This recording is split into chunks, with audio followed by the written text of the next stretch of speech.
Kericuhan yang merebak saat Ferry Juan menggelar konferensi pers pada Kamis lalu di salah satu restoran di kawasan Pluit, Jakarta Utara, berujung pada masalah baru. Pada kejadian itu, Zarima bersama saudara-saudaranya mendadak mengacaukan suasana jumpa pers. Huru-hara kecil tersebut meninggalkan beberapa kerusakan. Tak pelak, pihak restoran pun mengalami kerugian materi. Oleh sebab itu, Andar M. Situmorang SH selaku kuasa hukum Ferry Juan sekaligus penyelenggara jumpa pers itu melaporkan Zarima dan pihak-pihak yang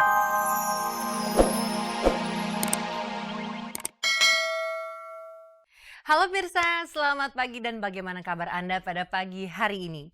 Senang sekali saya Nadia Mulya kembali menjumpai Anda tentunya di Gospot. Gosip terdepan seputar orang ternama. Saya akan menyajikan informasi-informasi dan gosip-gosip pilihan seputar dunia selebriti khusus untuk Anda. Tidak ada yang kami tambah, tidak ada yang kami kurangi, dan tidak ada yang memanas-manasi.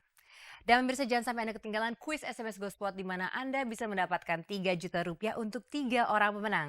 Yang perlu Anda lakukan adalah menjawab pertanyaan di penghujung acara nanti dengan cara mengetik GS, spasi jawaban A atau jawaban B, dan kirimkan via SMS ke nomor 6288. Dan pemirsa bersama Gospot, Anda tidak perlu was-was ketinggalan berita. Dan inilah saja informasi yang segar bagi Anda yang memang haus akan berita dari dunia selebriti.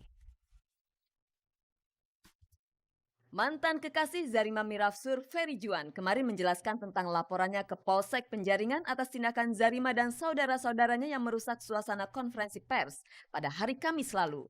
Ibunda Kiki Fatmala, Ibu Fatma Farida memunculkan seorang saksi mata. Odi Project Pop akhirnya menikah, sedangkan rekannya Ujo akan segera menyusul. Dini Aminarti membuat pesta kejutan untuk sang ayah. Pemirsa, tindakan Zarima Mirafsur beserta saudara-saudaranya yang mendobrak masuk ke sebuah ruangan di mana Ferry Juan tengah menggelar konferensi pers ternyata hanya menuai masalah baru saja. Langsung saja pemirsa, pada hari Kamis malam itu juga pengacara Ferry Juan melaporkan Zarima beserta saudara-saudaranya ke Polsek Penjaringan atas tuduhan merusak suasana konferensi pers.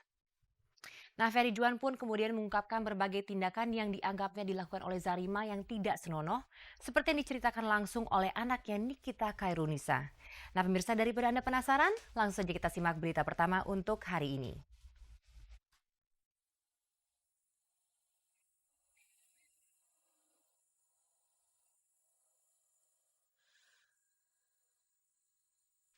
Kericuhan yang merebak saat Ferry Juan menggelar konferensi pers pada Kamis lalu di salah satu restoran di kawasan Pluit, Jakarta Utara, berujung pada masalah baru. Pada kejadian itu, Zarima bersama saudara-saudaranya mendadak mengacaukan suasana jumpa pers. Huru-hara kecil tersebut meninggalkan beberapa kerusakan. Tak pelak, pihak restoran pun mengalami kerugian materi. Oleh sebab itu, Andar M. Situmorang SH selaku kuasa hukum Ferry Juan sekaligus penyelenggara jumpa pers itu melaporkan Zarima dan pihak-pihak yang terlibat ke Polsek Penjaringan pada hari Kamis lalu. Akhirnya kami laporkanlah Zarima, satu lagi Jamilah, Julfikar, itu yang saya kenal ya, dan Irma menjadi tersangka. Jadi ini berdiri sendiri dari laporannya Ferry Juan, rekan saya. Kalau Ferry Juan melaporkan malam itu juga di Polda adalah fitnah dan pencemaran. Itu langsung ke Polda, saya ke Polsek Penjaringan. Saya sarankan untuk Zarima menghadiri panggilan itu. Menurut Ferry, sudah hampir setahun Zarima memisahkannya dari Nikita. Padahal sudah ada kesepakatan lisan perihal hak asuh. Melihat gelagat yang kurang baik, Ferry mengajukan permohonan hak asuh ke Pengadilan Negeri Cibinong. Baru pada 19 Januari 2006, pihak pengadilan menetapkan Ferry sebagai wali asuh Nikita. Hal tersebut Ferry lakukan karena Nikita sering mengadu padanya bahwa selama bersama Zarima, dia kurang diperhatikan. Sangat tidak baik dalam mengasuh dan mengurus kita begitu ya. Artinya seringkali mengenalkan kita kepada gonta-ganti laki-laki ya, di mana semua laki-laki disuruh panggil papa, papa, papa. Untung tidak dua dedi ya, mas semua papa tapi tidak dedi lain. Mami tidak sayang aku, mami tidak perhatian dengan aku ya.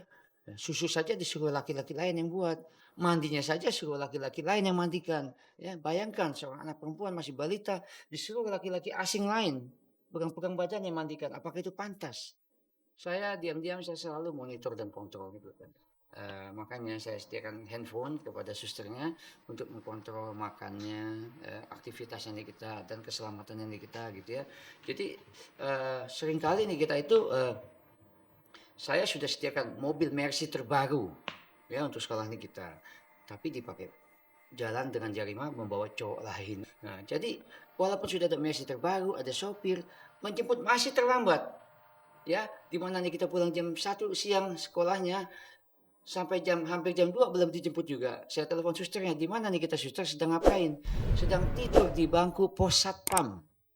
Sejak umur 1 tahun, Ferry sudah turut andil merawat Nikita. Hal tersebut tak lepas dari kesepakatan antara Zarima dan dirinya. Bahkan saat Zarima di penjara pun, Ferry berusaha mempertemukan Nikita dan Zarima. Nikita tidak mengenal, asing dengan Zarima. Setiap kali saya bawa ke penjara, ya, supaya Zarima ingat setiap hari Sabtu saya tidak pernah absen besok dia ke sana dengan menggendong bayi Nikita di tangan kanan dan membawa rantang makanan kesukaan dia di tangan kiri. Ini setiap hari Sabtu, harus diingat itu. Saya cari fotonya Nikita dengan Zarima yang sedang pelukan, sedang berciuman. Saya cetak sebanyak-banyaknya, saya pajang di kamar saya sekeliling kamar. Maksudnya adalah supaya Nikita dalam keadaan mau tidur atau bangun tidur, dalam posisi bagaimanapun juga, dia akan melihat foto itu sama semua. Hubungan Ferry dan Zarima terbilang sangat istimewa. Jalinan kasih tersebut terbangun sejak sebelum Zarima terjerat kasus narkoba. Oleh sebab itu, kedekatan Nikita dengan Ferry pun kelewat akrab. Bahkan Nikita sudah memanggil Ferry dengan sebutan Dedi. Namun, Zarima menolak jika menyebut Ferry sebagai ayah biologis Nikita. Tapi anehnya dalam akte kelahiran Nikita tertulis Ferry Juan sebagai ayahnya. Mengenai keabsahan akte tersebut, Zarima menyangkalnya.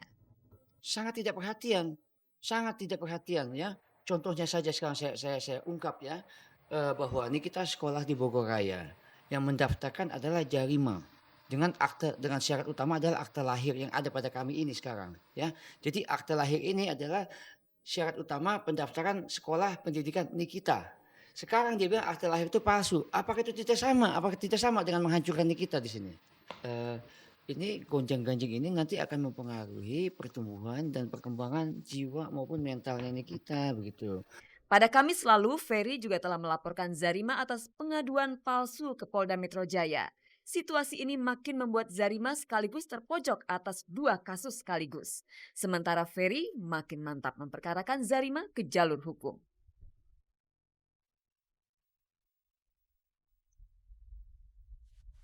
Persoalan hak asuh anak tidakkah bisa diselesaikan dengan damai demi sang anak? Pemirsa, persoalan keluarga antara Kiki Fatmala dengan sang ibunda Ibu Hajah Fatma Farida belum juga final.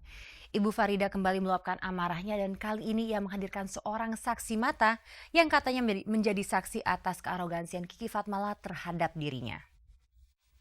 Nah, sikap berapi-api Ibu Farida belum juga padam, malah kini kembali tersurut karena katanya Kiki Fatmala belum juga hadir ke hadapannya untuk melakukan permohonan maaf. Lantas bagaimana dengan sikap Kiki Fatmala sendiri pemirsa? Apakah ia masih tetap setia dengan sikap mengalahnya? Kita saksikan saja langsung beritanya, inilah GoSpot.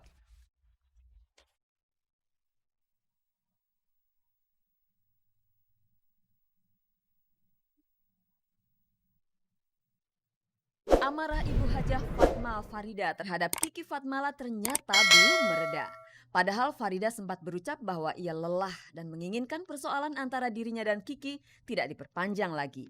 Kenyataannya, Farida kembali mengungkit rasa sakit hatinya itu. Makanya ini masalah saya angkat lagi, Dek. Saya angkat lagi ke permukaan. Saya nggak mau dikatakan saya bohong. Dan saya nggak mau dikatakan Kiki itu begitu karena saya takut sama saya. Saya bukan setan, Dek. Kalau saya galak berarti anak saya takut dong sama saya. Kalau anak saya takut sama saya nggak mungkin dong dilunta-luntain begini. Mungkin gelas ini juga nggak diminta dong sama dia. Kalau saya galak, dia takut dong sama saya. Saking lemahnya saya diinjak-injak sama dia. Saat pertama kali GoSpot mewawancarai Ibu Farida, ibu dari Kiki Fatmala ini sempat menceritakan kearogansian anaknya yang menyebabkan cekcok mulut di antara mereka. Itu semua gara-gara gelas kristal pemberian Kiki yang diminta lagi oleh Kiki. Kali ini Farida tidak sendirian. Ada Bahtiar, karyawannya yang bisa menguatkan perkataan Ibu Farida dengan kesaksiannya. Nah tiba-tiba sudah mau pulang itu dia lihat gelas. Dia minta gelas gitu loh. Nah gelasnya ini. Itu gelas saya, dia bilang gitu. Oh kan kenapa kamu ambil, bilang gitu. Nah, kata ibu. Ya saya pikir kok, ya saya nggak ikut campur. Masa bisa begitu sih, sangat kan sayang ya Mbak ya.